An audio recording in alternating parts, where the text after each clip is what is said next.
பருப்பு பொடி சாதம், இட்லி, தோசை எல்லாத்துக்கும் இந்த ஒரு பொடி போதும். சுட சுட சாதத்தை கூட பருப்பு பொடி நெய் சேர்த்து சாப்பிட்டு பாருங்கள், அவ்வளோ அமிர்தமாக இருக்கும்.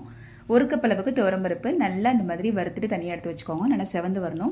அதே கப்பில் ஒரு கப் பாசிப்பருப்பு, எந்த கப்பில் எடுக்கிறீங்களோ எல்லாமே ஒரே கப்பில் எடுத்துக்கோங்க. பாசிப்பருப்பையும் நல்லா செவக்க வறுத்து தனியாக எடுத்து வச்சுக்கலாம். இப்போ ஒரு கப் கடலைப்பருப்பு, ஒரு 7-8 வரமிளகாய் சேர்த்துருக்கேன். நீங்கள் வரமிளகாய் கூட காஷ்மீரி சில்லி கூட சேர்த்துக்கலாம், நல்லா கலர் கிடைக்கும். இப்போ தனியாக எடுத்து வச்சுக்கலாம். அதே கப்பில் ஒரு கப் அளவுக்கு பொட்டுக்கடலை லைட்டாக வறுத்துட்டு ஒரு டேபிள் ஸ்பூன் சீரகம் சேர்த்துக்கோங்க.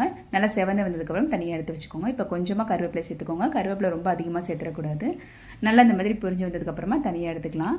கொஞ்சமாக எண்ணெய் சேர்த்து 2 துண்டு பெருங்காயம் அதையும் நல்லா வறுத்துட்டு தனியாக எடுத்துக்கலாம். இப்போ ஒரு 5-6 பல்லு பூண்டை நல்லா இடிச்சிட்டு சேர்த்துருக்கேன்.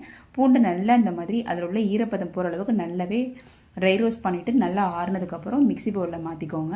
இது கூட தேவையான அளவுக்கு உப்பு சேர்த்து ஃபைனாக பிடிச்சி எடுத்திங்கன்னா ஒரு சூப்பரான பருப்பு பொடி ரெடி. கண்டிப்பாக ட்ரை பண்ணி பார்த்துட்டு எப்படி இருந்துச்சுன்னு மறக்காமல் கமெண்ட்ஸில் சொல்லுங்கள். தேங்க்ஸ் ஃபார் வாட்சிங்.